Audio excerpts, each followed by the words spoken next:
Com a nova geração de jogadores angolanos e a nova marca de vitórias dos Palancas Negras nos últimos meses, o treinador Pedro Gonçalves vem batendo recordes ao ponto de se tornar num dos treinadores mais marcantes da história da Angola. Mas como é que ele fez isso? Como foi a fórmula final para ele atingir esse objetivo com a seleção angolana prestes para entrar na Copa do Mundo 2006? Você acompanha aqui agora, mas primeiramente se inscreve no canal e ativa as notificações. Então, bora pro vídeo. A seleção angolana nunca foi vista como uma seleção vitoriosa, até porque os próprios adeptos perderam fé nela há muito tempo atrás. As campanhas mais lembradas são da Copa Africana de 2012 e na Copa do Mundo de 2006, em que Angola chegou a ir bastante longe. Mas especificamente na Copa do Mundo de 2006, Angola foi com um treinador bastante renomado e até agora o com mais vitórias pela seleção angolana, ou bem mais jogos, que é o treinador Oliveira Gonçalves. No caso do treinador Oliveira Gonçalves, há muito tempo atrás, por coincidência, ele conseguiu trazer os melhores jogadores do país em atividade no estrangeiro e também cá em Angola. Para terem noção, o mesmo conseguiu se ingrar com os melhores jogadores do Girabola e os melhores jogadores do campeonato português por parte da Angola, já que era o campeonato mais predominante com angolanos.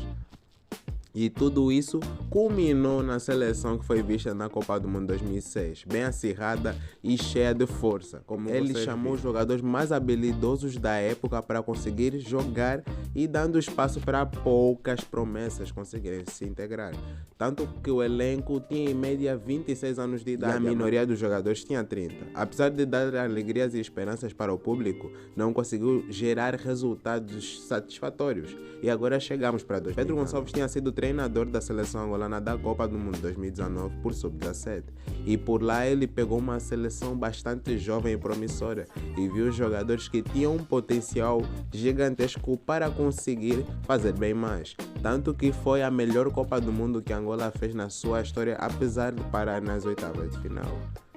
Com a saída do treinador Vasiljevic da seleção nacional após a terrível campanha na Copa Africana de 2019. O treinador português simplesmente chegou e tirou a maior parte dos jogadores acima da idade e começou a convocar jogadores bastante novos, e isso para dar uma visão para quem não entendeu.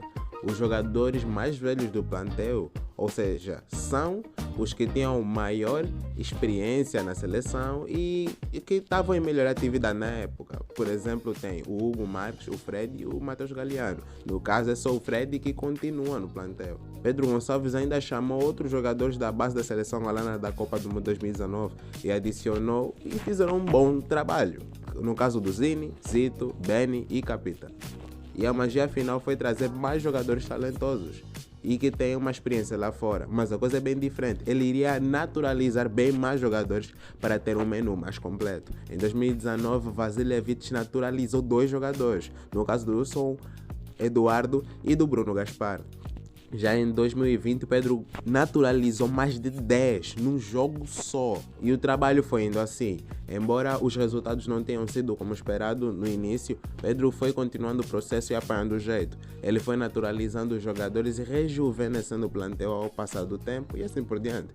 Pedro treinou Angola ainda na Taça COSAFA de 2022 e 2023. Isso fez muito craque da primeira divisão nacional ir para a seleção nacional. E ainda nessa Taça COSAFA de 2024, não se assustem se virem novidades na seleção principal em data FIFA. Com o tempo, aquela imagem desgastada da seleção angolana começou a mudar aos poucos. Novos jogadores se juntaram e mudaram tudo, sejam do Girabola ou como vindos de outras ligas internacionais ou desconhecidas. E nem é preciso dizer alguns nomes que já te vêm na cabeça. E os resultados começaram a aparecer com o passar do tempo. Angola fez a sua melhor Copa Africana da história, fazendo 3 vitórias seguidas só no seu trajeto. Isso de fase de grupos a mata-mata. Mas adeptos voltaram a acreditar na força dos Palancas Negras. E por fim, estamos bem perto de ir para a Copa do Mundo 2006. Estamos em 4º lugar no grupo. E com 6 pontos ainda. E não podemos perder. Essa é a nossa segunda chance de fazer história.